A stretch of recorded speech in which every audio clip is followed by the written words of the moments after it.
তো ভাই ভাই যুব সাথীর টাকা ঢুকেছে? পার্টি টার্টি করে ফেললাম, ড্রেস কিনলাম।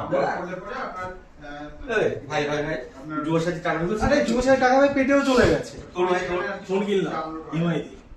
যুব সাথী। এই তোর ঢুকেছে টাকা? তুই পাসনি ভাই? এই যে ঘড়িটা দেখছিস, এ বাবা সিরিয়াসলি বলছি নি আমি বলছি। সত্যি ভাই কিনলাম এই ঘড়িটা। এই যুব সাথীর টাকা ঢুকেছে? যুব সাথী? কিসের যুব সাথী? ওই 1500 টাকা?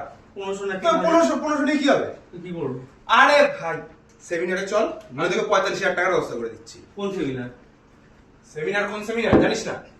মুর্শিদাবাদে বহরমপুর রবীন্দ্র সদনে আমরা যে সেমিনারে যাচ্ছি 45,000 টাকার ব্যবস্থা করেছি। আর 1500 নিয়ে কি হবে? একদিন খাবি, দুদিন খাবি, শেষ। গেলে 45,000 পাবো? প্রতি মাসে। কি করে? ভাই সেমিনারে যা গিফট দেওয়া হবে, শুধু আসবি, গিফটটা নিবি, নিয়ে ওটা দিয়ে পড়াশোনা কর, দিয়ে চাকরি পা, ওই 40, 45, 50, 60,000 টাকা অব্দি নিয়ে চলে যা প্রত্যেক মাসে। এটাও তো ভালো কথা। এই মাসটা ঢুকলে তো ভালোই হতো। আর ওই 1500 ওই আজ দেবে কাল নেই।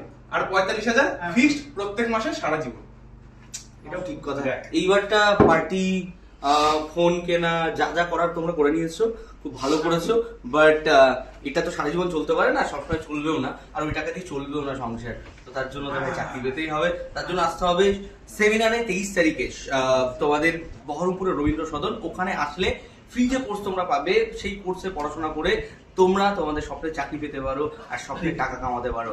তখন তোমার কারো প্রতি মুখাপেক্ষী হতে হবে না, কারো মুখাপেক্ষী হতে হবে না। তুমি নিজে কামাবে, নিজে খরচা করবে।